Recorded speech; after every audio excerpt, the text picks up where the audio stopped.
Okay, guys, so this right here used to be the depot. In 1894, get shot. Elevation is almost 9,500 feet, and then you got the thing. I don't remember what that's called. Signal. The old version of the signal. And then the locomotive. Hello.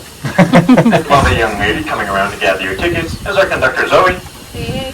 Today we'll take it out the number 3 engine. This engine was built in Pittsburgh, Pennsylvania in 1927. This engine is coal-fired and steam-powered. And today we'll be going along a 2-foot narrow-gauge track that lies in the original standard gauge railbed of the Mendon Terminal Railroad, which was operational from 1894 to 1949. And if you take a look at our jib job, it was built in 1894 for the town of Anaconda, which is a ghost town a few miles up our track here. And then in 1912 it was moved over to Bull Hill, which is northeast of Victor, and there it sat at 10,000 feet, making it the highest depot for the Mendon Terminal. Wow. And in 1968 we picked it up, stole it, and set it right here. And it has served as a gift shop and ticket office ever since. If you look to the right side of the train, down the hill, you'll see a large green and black passenger car.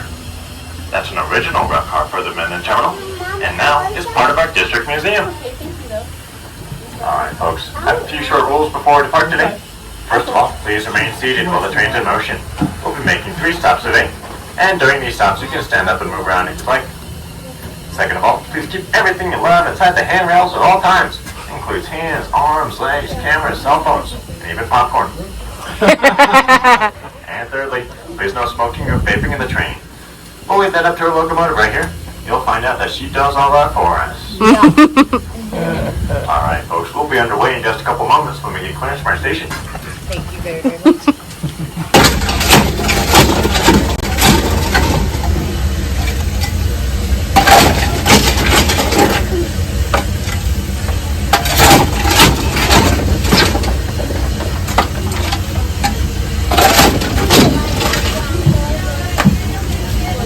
Getting hot so we can take off. Yeah. Mr. Brakes and the park.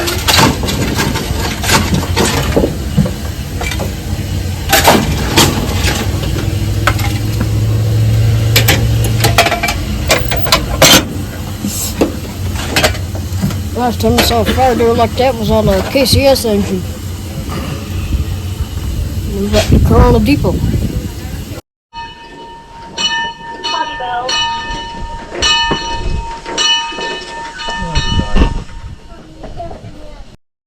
Alright, y'all ready? Yes! All ready?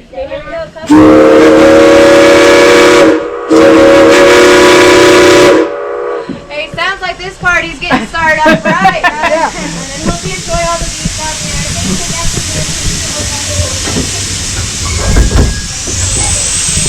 Perfect.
1990s to about World War II. And during that time, it sold out for $3 million worth of gold.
Alright folks, this is the end of the line. Everyone get off. Yay! We're walking back. I'm just kidding. Welcome to our first stop. Now this area is officially known as Squaw Gulch, but we like to call it Echo Valley. Who wants to find out why we call it Echo Valley? Yes. Raise your hands.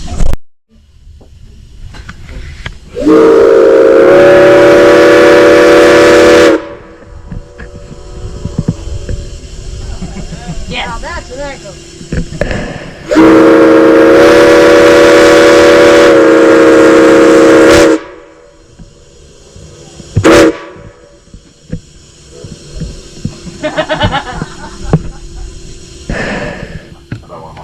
Yes.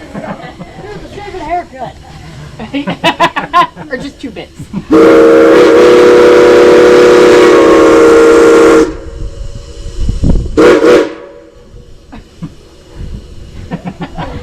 Now everyone's hearing out what in the world's going on.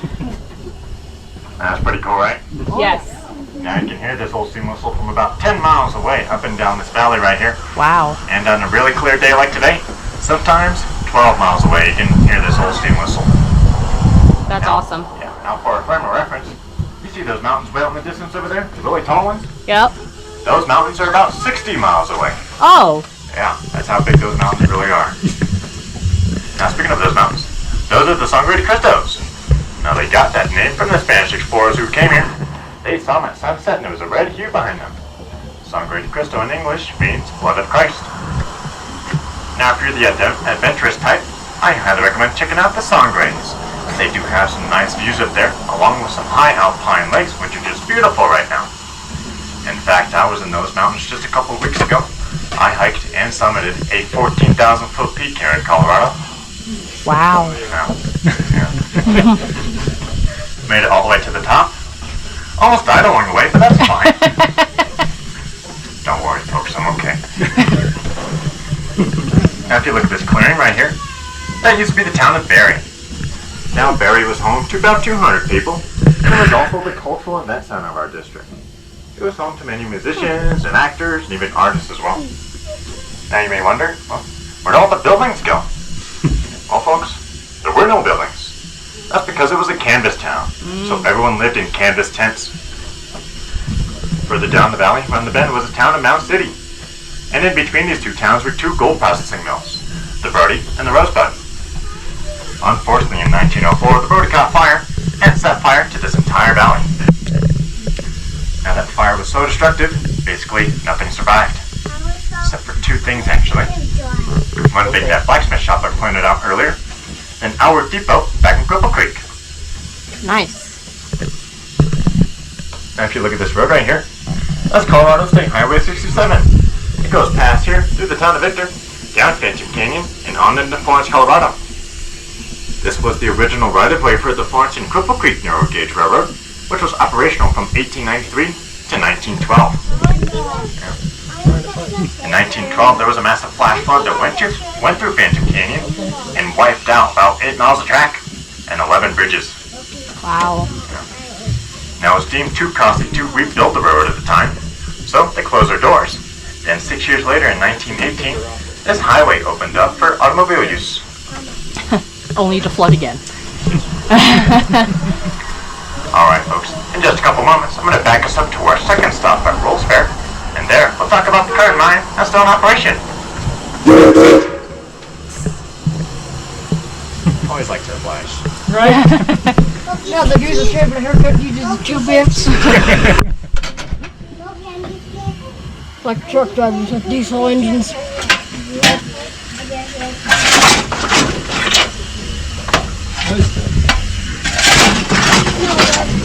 do that, Nick.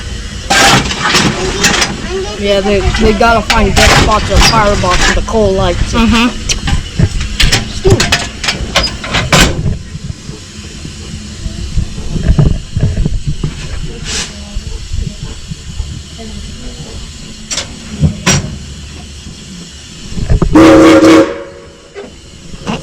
That's backing up.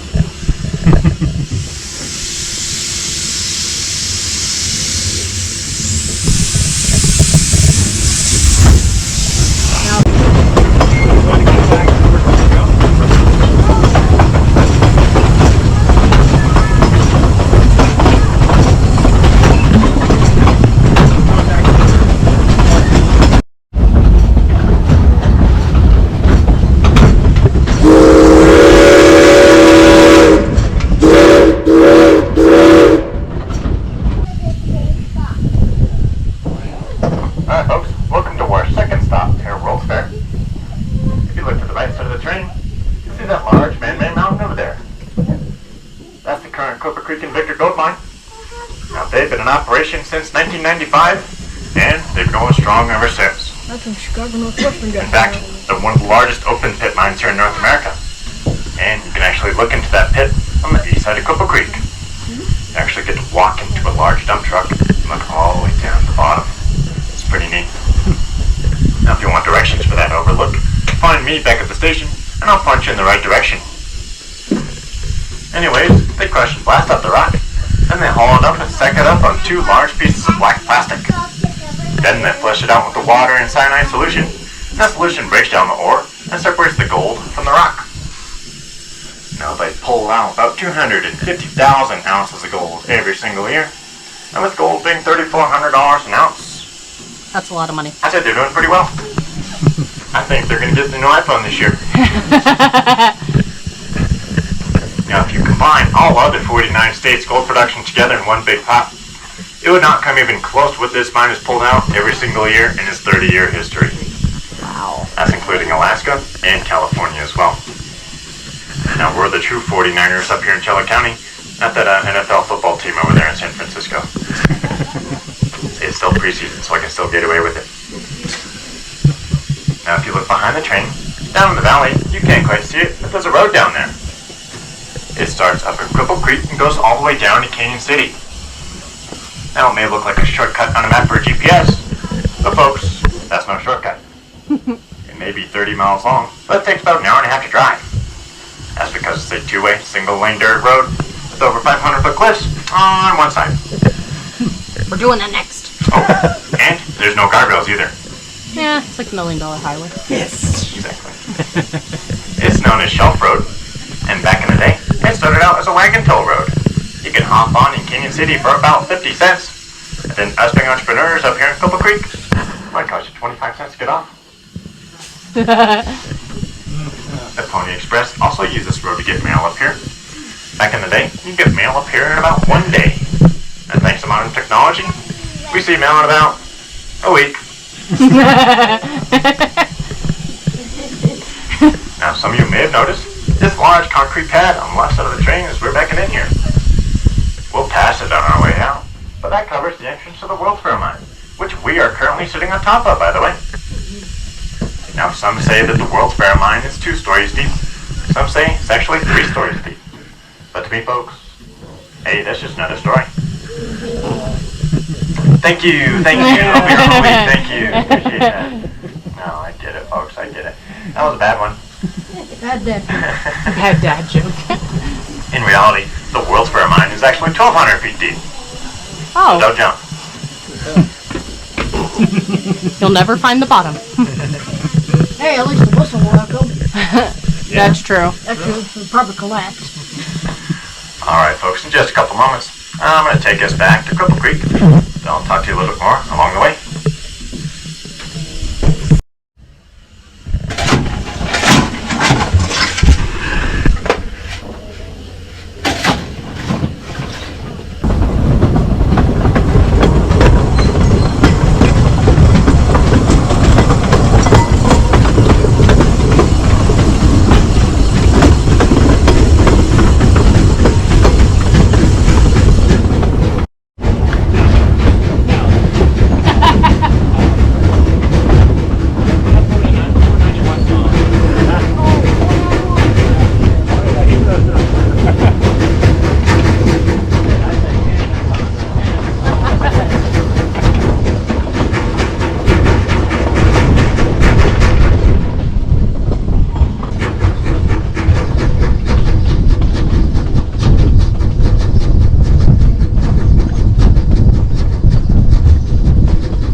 Alright folks, welcome back to Cripple Creek. If we go back to 1890, we credit our gold rush up here to a man named Bob Womack. Now Bob Womack came up here looking for gold, and he found quite a lot of it. He found it about a half mile from the train, up in this gulch up here. It's known as Poverty Gulch, and you'll find out why in just a second. So Bob Womack struck gold in his plan El Paso Road, then went out to celebrate down in Colorado Springs. Now he was known to party pretty hard. This time he partied just a tad too hard. Yeah, tad. Yeah. Anyways, he partied for about 3 days. And it was after these 3 days he woke up and finally realized he had sold his gold claim up here for about $500 and 3 cases of whiskey. Now $500 was quite a bit of money back in 1890, but the new owners came in, renamed it the Gold King Mine, and pulled out around $3 million worth of gold. Yeah. Wow. Now poor old Bob never saw any of that money, and he never financially recovered, so he had to move in with his sister down in Colorado Springs. That's where he died penniless in 1909. That's why it's called Poverty Gulch. Wow. Now the new owners of that mine took that money back down to Colorado Springs, built and opened the Broadmoor Hotel. That investor was Spencer Penrose, and he also constructed the Manitou and Pike Street Cog Railway, which is the highest cog railway in the entire world, and they've been operating since 1891. Wow. Yeah, the other fire's been there. Because they got a wheel or a gear in the middle on it. Now, fortunate for Bob, his old original homestead still stands to this day. In fact, it's the oldest structure here in town. When we go past this last switch up here, it'll be the second log cabin up in the valley on the left side of the train. Now, if you're ever curious on where we got our name up here in Cripple Creek, I'll give you one last quick story. So if we go back to the 1860s, a rancher named Levi Welty was up here, and he was ranching his cattle. And back in those days, there was a pretty good flowing creek running alongside the train here. Now one of Levi's cattle was trying to cross that creek, but it fell and broke his leg. So, Levi sent one of his sons to go help the cow, but his son fell off his horse, and his son broke his ankle. Cripple. Now, what's your name, Levi? Yeah. Yeah, that's okay. Now Levi Welty got so frustrated, he took off his hat, slammed it on the ground, and he said, well, and that a gosh darn Cripple Creek. That's what except I would do. And the name has stuck ever since. Well, at least, that's what I was told anyway. Alright folks, in just a couple moments, I'm going to take us back to our station. But first, I want to thank y'all for riding with us today. I hope you enjoyed the trip as much as I did. If you have any questions about anything I said or anything you saw along the way, feel free to come up and talk to me back at the station. I'd be happy to see you and answer all your questions. Even if you don't have any questions, come up and say hi. When we do get back, I will give one short hoot of the whistle, and that'll let you know it's safe to stand up. Then our conductor Zoe will be around to open the door for you. Thanks again, folks. You were a blast today, and I hope you have a great rest of your day up here in Cripple Creek. Yeah. You cripple. Your son broke his ankle on his horse. Not good. Might have to call a doctor. You're gonna have to call Doc. Yeah. Wait, which Doc? The one from Back to the Future or Tim Conway? You choose. I'll probably rather choose the brown. Tim Conway,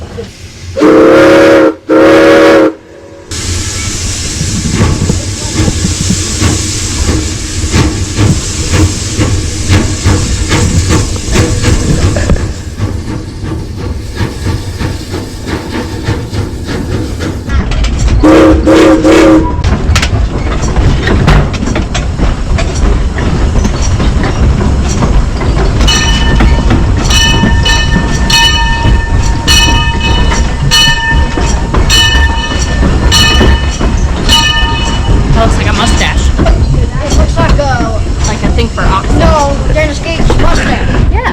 That's what I said. Looks like a mustache. Yeah, he can't run on this train, you know why? Because it's too big, it'll hang off. No, because mustache wax is flammable. Oh. Let's know that. You have to have a fire extinguisher. That's his best friend around Steve.